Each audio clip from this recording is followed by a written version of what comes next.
engaged. Congratulations. Actress Hayden Panettiere has been very open with her fans about her struggles with postpartum depression.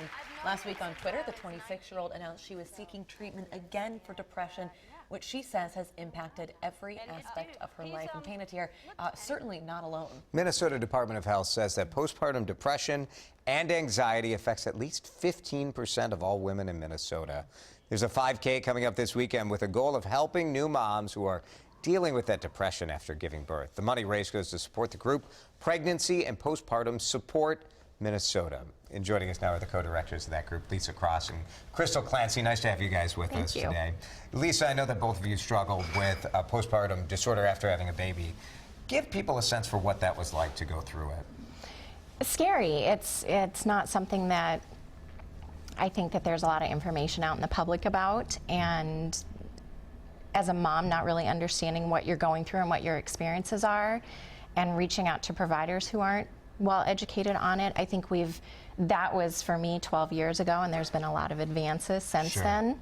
Crystal, I think a lot of that can come back to, there's a lot of shame that's associated with speaking about this. And I had a close girlfriend who actually, about a year after having her baby, came out and said that when her child was born, she understood that it was hers, but didn't feel that connection there. And I remember just thinking, that's horrible that anyone would have to go through that. And I think the shame stops people from talking about it sometimes. Yes, absolutely. And with my own experience 10 years ago, I'm a therapist and I didn't talk about it. I didn't want anyone to know that I was struggling, and it was very hard, but I felt that way too. I had that difficulty attaching. It's one of the key signs of that there's a problem. So the fear that takes over your life, the fear that comes from the anxiety or the depression or whatever else may be, do parents, especially mothers, do they worry that that's going to affect their child in some way? Yes. Like they're going to harm their child? I think there's a huge sense of mom guilt of how's this going to affect my child, and really worrying about whether their children are going to grow up with depression or anxiety, or it's going to affect them in the moment as well. When we are talking, that's not the case, right?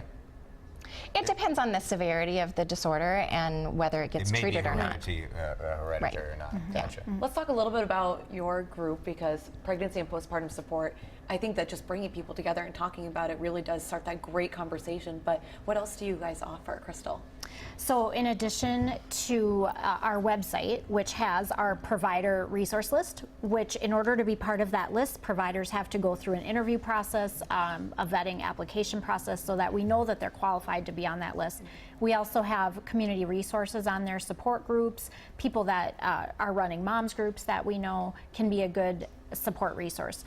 In addition, we have our free helpline, which is very exciting because it's a free service for one thing, but it's a opportunity for people to reach out and say, I need more support from someone who's been there. And so the volunteers who answer those calls are, they've gone through training, but they've also, most of them, been through their own experience. A good way to reinforce the fact that you are not alone is part of what's going on this Saturday. The Daisy Dash 5K, it's the 3rd annual, and it's Saturday at Roslyn Park in Edina on West 66th Street.